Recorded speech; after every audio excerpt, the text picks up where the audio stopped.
بهذا البلد فلا اقسم بهذا البلد، قسم ہے اس شہر کی. تو اللہ تعالی قسم یاد فرماتا ہے دو طریقے سے. ہم قسم کھاتے ہیں یقین دلانے کے لیے، رب قسم یاد فرماتا ہے اس کی عظمت کو بیان کرنے کے لیے. عظمت کو تو اس شہر کی قسم قرآن میں نہیں کہا کعبے کی قسم، مکہ کی قسم، مینا کی قسم نہ. وجہ کیا ہے؟ کیوں پیارا ہے؟ کیوں اس کی افضلیت ہے؟ وَأَنْتَ حِلٌّ بِهَذَا الْبَلَدِ، محبوب تو تشریف فرمائے. تو کعبے کو مکہ کعبے ہونے کی وجہ سے نہیں، مینا کی وجہ سے نہیں، مقام ابراہیم کی وجہ سے نہیں. وَأَنْتَ حِلٌّ، محبوب تو تشریف فرمائے. اسی کو بریلی کی تاجدار کہتے ہیں، کھائی قرآن کھا کے گزر کی قسم. قرآن نے جہاں سے آپ کے قدمہ مبارک سے جو زمین لگ جائے اس کی قسم یاد فرمائے. کھائی قرآن کھا کے گزر کی قسم، اس کفے پاک کی حرمت پہ لا وسلم.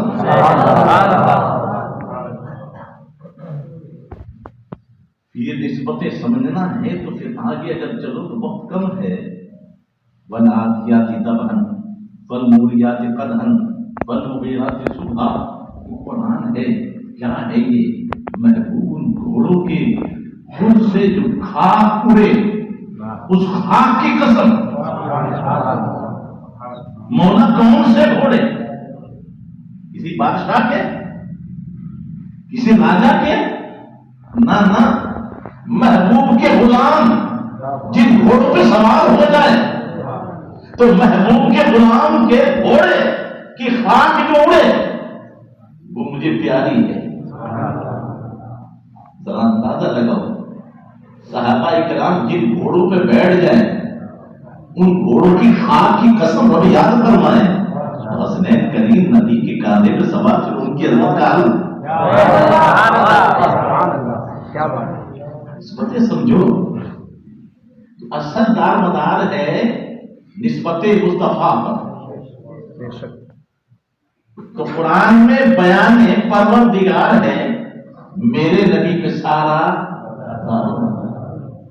یا رسول اللہ تیری وجہ سے مانا تیرے صحابیوں کو. یا رسول اللہ تیری وجہ سے مانا تیرے صحابیوں کو، اور طاہر تیرا گھرانہ دل کا قرار ہے. میرے نبی پہ سارا اہل بیت طاہر ہیں. کیوں؟ آپ کے گھر والے صحابہ ہدایت کے تارے ہیں.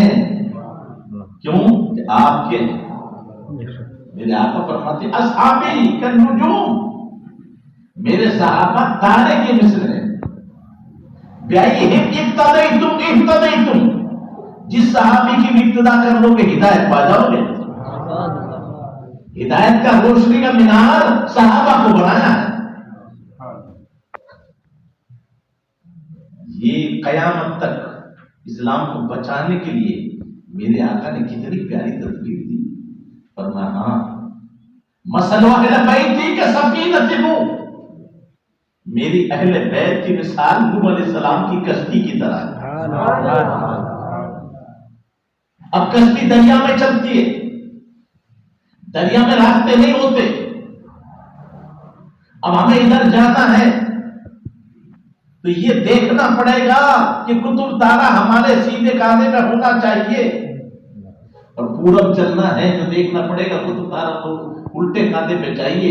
اسی سے ہدایت ملے گی. تو دریا میں بچنا ہے، اہل بیت کی کشتی میں سوار ہو جاتا، اور کشتی والوں صحیح سلامت منزل میں پہنچنا ہے تو صحابہ کا نام پکڑنا ہے.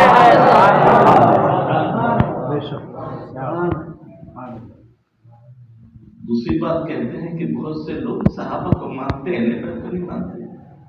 وہ نادان صحابہ در والے ہیں، اہل بیت گھر والے ہیں، گھر والے کا غلام ہوگا وہ گھر والوں کا کتنا پکا غلام ہے۔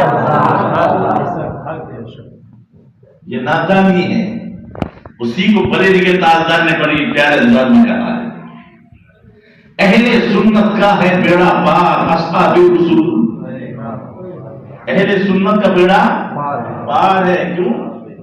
اصحاب حضور نجم ہے اور نام ہے عزت رسول اللہ، اس لیے کہ ان کے ہاتھ دونوں بھرے ہوئے تھے، صحابہ نجم ہے، اہل بیت نام ہے، تو ایک ہاتھ میں دامن اہل بیت ہے، ایک ہاتھ میں دامن صحابہ ہے۔ بہت سو نے کہا شیعہ جو ہے محبت علی میں گمراہ ہو گئے، جھوٹ ہے، محبت ہدایت دیتی ہے، گمراہی نہیں دیتی۔ خارجی گمراہ ہو گئے صحابہ کی محبت میں، غلط ہے، اس لیے کہ محبت تو ہدایت دیتی ہے۔ تو اگر اہل بیت کے محب ہوتے تو پھر صحابہ کا دشمن نہ ہوتا، کیوں کہ مولا علی شیر غلام ہے، اور مولا علی نے ابو بکر کے پیچھے نماز پڑھی ہے، فاروق اعظم کے پیچھے نماز پڑھی ہے، عثمان غنی کے پیچھے، اور تینوں کے ہاتھ پر بیعت کی ہے۔ اب جو جھٹلائے وہ مسلمان نہیں، یہ پوری امت کا اتفاق ہے۔ تو مولا علی کی عظمتیں بہت بلند ہیں، لیکن جب مولا علی کی عظمت ہم آپ شمار نہیں کر سکتے تو تینوں خلفاء تو مولا علی کے پیر بھی ہے، مولا علی کے امام بھی، ان کی عظمت کا عالم یہ ذہن میں رکھیں۔ اور آج جو کہ ہے نا کہ نہیں حق ان کا تھا، اس نے مولا علی کو بزدل مانا ہے۔ مولا علی کا حق ہو کوئی چھین لے، بلکہ فرمایا، کسی نے کہا تھا حضرت یہ تو آپ کا تھا، تو کہا ہوش میں آ، نبی کے پاس میں تھا، ابو بکر نہیں تھے، اور جب نماز کا حکم آیا نا تو میرے آقا نے مجھ سے کہا ابو بکر سے کہو نماز پڑھائے، وہ میرے لیے حکم ہوتا تو نبی مجھ سے کہتے، وہ شک ہی ختم کر دیا کہ مجھے بیچ میں واسطہ بنایا، علی کہو۔ اب یہاں ایک فتنہ اور پیدا ہوتا ہے، دنیا کی حکومت کے لیے ابو بکر تھے، روحانیت کے لیے علی تھے۔ سیدنا مولا کائنات سے پوچھتے ہیں، تاریخ الخلفاء اٹھائیں، سارے مولوی پڑھتے ہیں، چھوٹے موٹے مولوی کے نہیں، علامہ جلال الدین سیوطی کی لکھی ہوئی کتاب ہے۔ فرمایا لوگوں، جب نبی نے ہمارے دین کے لیے ابو بکر کو چن لیا، اپنی دنیا کے لیے ابو بکر کو کیوں نہ چنتے؟ دین میں نماز پہلے ہے، اور نماز کے لیے 17 وقتوں میں نماز ابو بکر نے پڑھائی، تو دین کے لیے ابو بکر کو چنا ہے نبی نے، اور دنیا کی حکومت کے لیے ابو بکر کو چنا ہے صحابہ نے۔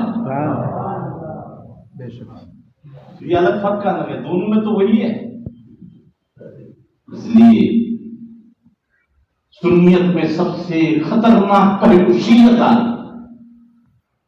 آج یہ دبے پہلو شیعت جو پہنچ رہی ہے، یہ سب سے خطرناک چیز ہے۔ یاد رکھیے، اگر کوئی نبی کو خدا مانے تو مسلمان نہیں رہ سکتا۔ اس لیے فرمایا ہے کہ جو چاہے مصطفیٰ کو کہتے، تو تعریف میں حق میں آگے بڑھ جا، بس 2 چیزوں نہ کہنا جو یہود و نصارہ نے کہی، یعنی خدا مت کہنا، خدا کا بیٹا مت کہنا، باقی جو تعریف تم چاہے کر۔ خدا کہا تو مشرک ہو جاؤ گے، مومن نہیں ہو۔ ایسے ہی غیر نبی کو نبی ماننا بھی کفر ہے۔ اب یہاں سے رکھیے، معصوم اسلام کے اندر صرف 2 ذاتیں ہیں، فرشتے معصوم ہیں، گناہ نہیں ہو سکتا، اور نبی معصوم ہے، گناہ۔ تو اب اگر غیر نبی کو کوئی معصوم مانتا ہے وہ کافر ہے، گویا کہ اس نے نبی مانا۔ اور حضور جہاں خاتم النبیین ہے، کوئی نبی نہیں آ سکتا تو خاتم المعصومین بھی ہے، اب کوئی معصوم بھی نہیں آ سکتا حضور کے بعد۔ سبحان اللہ۔ اس لیے کہ معصوم نبی ہے اور فرشتے، اور نبیوں میں حضور آخر ہے، آپ کے بعد کوئی نبی۔ گناہ نہ ہونا الگ چیز ہے، وہ سو کتب ابدال ولی محفوظ ہو سکتے، معصوم۔ یہ معصوم صرف فرشتے اور نبی، اب لوگ معصوم تک مان۔ دوسری بات ذہن میں رکھیے، جب خلفاء راشدین میں بھی ترتیب واجب، یہ ایک قرآن کا فیصلہ ہے۔ قرآن سنو، تفسیر روح البیان 700 سال پرانے بزرگ ہیں، کیا لکھا ہے؟ محمد رسول اللہ، محمد اللہ کے رسول، والذین معہ ای ابو بکر، اشداء علی الکفار ای عمر، رحماء بینہم ای عثمان غنی، تراہم رکن سنجا مولا علی۔ یہ ترتیب قرآن سے ثابت ہے، لیکن ہم تو قرآن کے مقصد کو، میرے بھائی، قرآن میں ایک ایک لفظ اگر دیکھو گے تو ایمان تازہ ہوگا۔ پتہ ہے، یا ایھا الذین آمنوا وعملوا الصالحات، پہلے ایمان پھر عمل۔ کیا مطلب؟ ایمان کے بغیر عمل؟ ارے بولو، پہلے ایمان ایک عمل ہے، اگر ایمان نہیں تو عمل۔ تو ایمان پہلے ذکر ہوا، عمل کا ذکر۔ اشرف المخلوقات انسان ہے نا، لیکن قرآن میں ذکر ہے وَمَا خَلَقْتُ الْجِنَّ وَالْإِنسَ، یا جن کا ذکر کیوں کیا؟ پیدائش میں جن پہلے ہے، انسان بعد میں ہے۔ قرآن کی ترتیب بھی بے سبب نہیں ہے۔ پھر میرے آقا نے اشارے میں بتا دیا، خیر القرون قرنی، سب سے بہتر میرا زمانہ ہے۔ تو زمانہ بھی عربی ہے، دہر بھی عربی ہے، میرے آقا نے دہری نہیں کہا، زمانی نہیں کہا، قرنی کہا۔ اور قرنی میں کتنے لفظ ہیں؟ 4، قاف، را، نون، یا۔ خلیفہ پہلے ہوتے کہ بعد میں؟ بعد میں۔ تو یہ ترتیب ثم آیا ہے، 10 حرف آ چکے، واو نہیں آیا، او نہیں آیا، ثم تاخیر کے لیے ہے، یلونی ملنا، پھر جو اس سے ملا ہوا، پھر جو اس سے ملا ہوا، یہ 3 مرتبہ ثم آیا ہے۔ کیا مطلب؟ ترتیب خلافت کی یہ ہوگی جو کرنی میں ہے۔ سب سے پہلے قاف ہے، یہ کس کا لفظ ہے؟ صدیق کا قاف ہے۔ سبحان اللہ، سبحان اللہ۔ پھر جو قاف سے ملا ہوا را ہے، وہ آخری لفظ عمر کا آخری لفظ را ہے۔ سبحان اللہ۔ پھر اس سے نون ملا ہوا ہے، وہ عثمان کا آخری لفظ نون ہے۔ سبحان اللہ۔ پھر اس سے یا ملی ہوئی ہے، تو مولا علی کی آخری لفظ یا۔ یہ کرنی میں ترتیب نہیں تو اور کیا ہے؟ سبحان اللہ، سبحان اللہ۔ پھر اگر کوئی اس کے خلاف کرتا ہے تو قرآن میں اللہ تعالیٰ نے یہ ساری چیزیں پہلے بیان فرمایا، ہم نے چن لیا۔ تو جب چن لیا تو قاعدہ بغدادی میں الف پہلے آتا ہے یا پہلے آتا ہے؟ الف۔ بولو بھائی۔ الف۔ اور آخر میں یا۔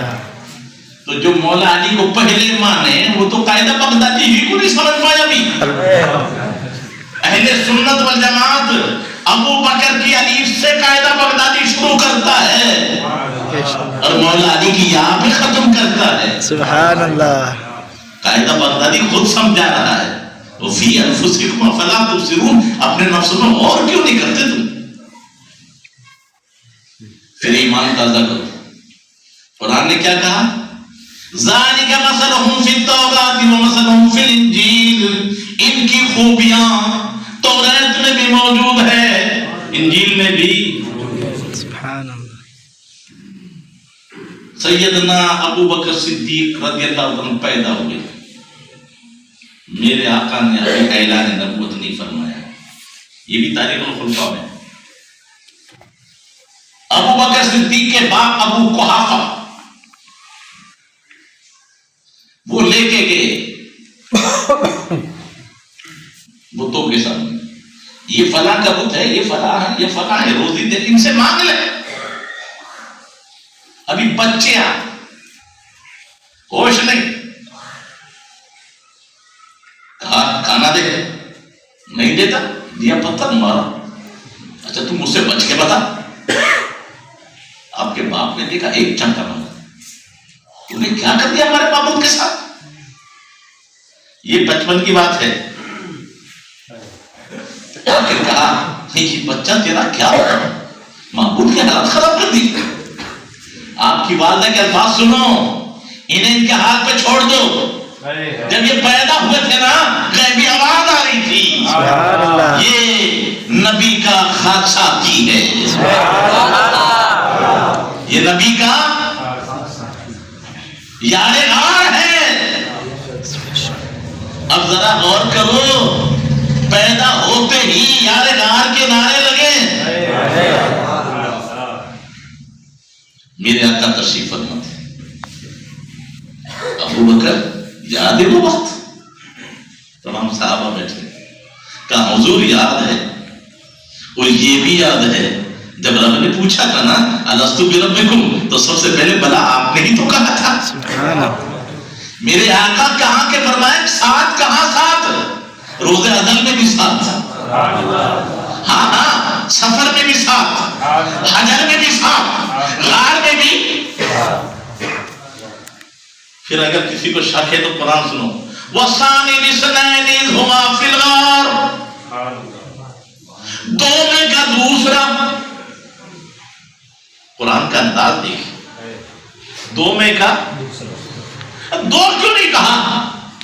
دو ہے غار میں، دو میں کا دوسرا، ہاں اول نمبر مصطفیٰ کا ہے، دوسرا نمبر ابو بکر کا ہے۔ بہک مت جانا، قرآن کو پڑھنا، ثانی الاثنین، دو میں کا دوسرا۔ تو اب یہاں کی دوسروں کو کیوں مان لو؟ پھر قسم خدا کی راز دیکھی، ہاں ہاں وہ غار میں بھی دوسرے ہیں، مزار میں بھی دوسرے ہیں۔ دوسرے نمبر پہ مزار میں کون ہے؟ وہ یار غار بھی ہیں، یار وہ ثانی الاثنین میری زبان ہے، کلام رب کا ہے، وہ دو میں کا۔ جب وہ غار میں تھے، جب غار میں تھے تب دوسرا نمبر، جب مزار میں تھے تو بھی دوسرے نمبر ابو بکر ہی تو ہے۔ اٹھاؤ بخاری شریف کے حدیث، لوگوں تمہیں پتا ہے جب قیامت آئے گی سب لوگ قبروں سے اٹھیں گے، کیا پوزیشن ہوگی؟ سب سے پہلے میں اٹھوں گا، میری طرف سیدھی طرف ابو بکر اٹھیں گے، دائیں طرف عمر اٹھیں گے۔ قیامت میں بھی سب سے پہلے اٹھنے والی ذات مصطفیٰ کی ہے، اور سائڈ میں اٹھنے والے ابو بکر عمر ہیں۔ پھر ساری امت اٹھے گی بعد میں، ان سے پہلے کوئی قبروں سے نہیں نکل سکتا، نکلتے وقت بھی وہی پہلے ہوں۔ پیر کرم ازہری، یہ کرم شاہ ایک اپنے دوست سے ملنے گئے تو شجاع الدولہ چودھری شجاع ان کے ڈیرے پہ پہنچے تو ان کا کتا بنا ہوا تھا، وہ اپنی زندگی کا واقعہ لکھتے ہیں۔ وہ کتا دیکھ کے دوڑنے لگا، اور ادھر چودھری شجاع آگے آ رہے تھے، ادھر نے یہ کتے نے اپنی جوش لگا کر اپنی بیل بھی توڑ دی۔ جب چودھری شجاع نے دیکھا بیل توڑ دی ہے تو چودھری شجاع نے کہا مفتی صاحب میرے کلیجے سے لگ جاؤ، اور اس نے باہوں میں لے لیا۔ اب پیر چودھری شجاع ادھر ہیں، پیر کرم شاہ ادھر ہیں، کتے سے نہیں بچا، بس اتنا کہا میرے کلیجے سے لگ۔ اب جیسے باہوں میں لے لیا تو وہ کتا جو بھونک رہا تھا اور پیر توڑ کے آ گیا تھا وہ کلاڑیاں کرنے لگ گیا, وہ قدمیں چومنے لگ گیا, وہ دم ہلا کے سلام کرنے لگ گیا. پیر کرم شاہ کہتے ہیں چودھری صاحب یہ تو کھانے آیا تھا, یہ کلاڑی کیوں کر رہا ہے؟ تو چودھری شجاع کہتے ہیں یہ کتا ضرور ہے لیکن جانتا ہے جو یار کے پہلو میں ہوتا ہے اسے نشہ نہیں جاتا, جو یار کے پہلو میں ہوتا ہے اسے نشہ نہیں جاتا, اسے پیار کیا جاتا ہے. تو کاش ان بے ایمانوں کو کتے جیسی عقل مل جاتی جن کو محبوب نے اپنے پہلو میں لٹا رکھا ہے, ان کو زبان دراز نہیں کی جاتی. معمولی بات نہیں ہے, پہلو میں سب کو موقع نہیں ملتا. تو اللہ تعالی ہمارے ایمانوں کی حفاظت فرمائے. صرف آخری بات, وقت تو ہو چکا ہے, میں اتنا عرض کر دوں کہ ایمان کو اگر سمجھنا ہے تو ایمان پہلے ہے. ایمان کو سمجھنا کتنا سمجھ لو کہ مومن کبھی بھی رات کی تاریکی میں بھی گناہ نہیں کر سکتا, کالا منہ نہیں کر سکتا, مومن کبھی ڈر نہیں سکتا. میں ان کو اماموں کو کہنا چاہتا ہوں جو حق بات نہیں کہتے وہ سچے مومن ہی نہیں. اس لیے کہ پہلے ہمارے کان میں آواز دی جاتی اللہ اکبر, سبحان اللہ, اللہ سب سے اور ہمارے نبی آئے دین پھیلانے, اور ہمارے نبی نے دین کے لیے اولاد کو تو قربان کر دیا, اولاد پہ دین کو قربان نہیں کیا. اصل دین ہے, دین کے آڑے جو بھی آئے وہ ٹھوکروں پہ, سب سے پہلے دین ہے. تو اصل میں ایمان کو سمجھا نہیں ہم. میں آپ سے پوچھنا چاہتا ہوں, سی سی ٹی وی کیمرے لگ رہے ہیں تو ڈرتے ہو نا؟ صبح تصویر آ جائے گی آپ کی, کیمرہ لگ رہا ہے, اگر اس کا کنیکشن کاٹ دیا تو نہیں, اس میں پتھر مار دیا تو نہیں, کچھ مت کرو تم نے اپنے چہرے پہ نقاب ڈال لیا تو چہرہ دکھا دے گا. لیکن میرے بھائی تیرا ایمان اگر سلامت ہے, یہ سی سی ٹی وی کیمرے تو کچھ بھی نہیں. کیوں آپ اور ہم سلام کرتے ہیں نا بھیا, نہیں کرتے؟ تو ایک آدمی بھی اگر ہے تو کیا ہوگا, السلام علیکم یا السلام علیکم, یا کوئی تو جمع کے لیے آتا ہے, وہ تو اکیلا ہے. السلام علیکم کہنا چاہیے تھا, یا السلام علیکم کیوں کہہ رہے ہو؟ تو مومن جواب دے گا کوئی بھی انسان اکیلا ہوتا ہی نہیں, کوئی بھی انسان اکیلا. کیا مطلب؟ وَإِنَّ عَلَيْكُمْ لَحَافِظِينَ كِرَامًا كَاتِبِينَ, ہر انسان کے کاندھے میں 2 فرشتے. ارے بولو کرامن کاتبین ہے یا نہیں؟ ارے ہے یا نہیں؟ جب تو کہہ رہا ہے کہ جب وہ جا کے رہی, کوئی جاگ تو نہیں رہا ہے, کوئی دیکھ تو نہیں رہا ہے. ابے تیرا ایمان کا جنازہ نکل گیا, کوئی دیکھے نہ دیکھے تیرے کاندھے پہ بیٹھے ہوئے فرشتے تو دیکھ رہے ہیں, وہ تو نوٹ کر رہے ہیں. تو 1000 پردے ڈاک لے, ان سے نہیں چھپ سکتا. اور کوئی سو گیا, جس نے جہنم پیدا کیا وہ اب تو جاگ رہا ہے, وہ تو کبھی سوتا ہی نہیں. بولو اگر سچا ایمان ہوگا تو رات کے اندھیرے میں بھی کوئی دیکھے نہ دیکھے ہمارا رب بھی دیکھ رہا ہے, نبی بھی دیکھ رہے ہیں, اور کرام کاتبین بھی. اس لیے تو بریلی کے تاجدار کہتے ہیں دل لہو میں کھونا تجھے, سب صبح تک سونا تجھے, خوف خدا شرم نبی یہ بھی نہیں وہ بھی نہیں. اب آخری بات اور سن لو, میرے ساتھ مل کر آپ بھی کہو حضور پر سلام بھیجو, ایک درود پڑھو ثواب ملے گا, اور سلام پڑھو جواب ملے گا. خشک ساکھوں کو تازہ گلاب دیتے, میرے آقا خشک ساکھوں کو تازہ گلاب دیتے ہیں, عہدی پیری میں پھر سے شباب دیتے ہیں. پڑھ لے درود نہ کر غفلت خدا کی قسم, آج بھی وہ تیرے سلام کا جواب دیتے ہیں. اچھا میرے ساتھ مل کے سلام پڑھو. الصلاۃ والسلام علیکا یا رسول اللہ. یہاں ایک اصول بدل دیا آپ نے. سب کے آپ نے کہا کہ کم کو السلام علیکم کوئی اکیلا نہیں ہوتا. اور یہاں نبی پہ کیا کہہ رہا؟ الصلاۃ والسلام علیکا. کہا بندے ہوش میں آ. نبی معصوم ہے, ان سے گناہ نہیں ہوتے تو فرشتے بھی نہیں ہوتے. یہ گناہ لکھنے کے لیے ہوتے ہیں, نیکیاں وہاں تو نیکیاں ہی نیکیاں ہے. پھر کہیں گے حفاظت والے تو ہوتے ہیں. کہ تجھے پتہ نہیں ساری کائنات حضور کی ملکیت میں ہے.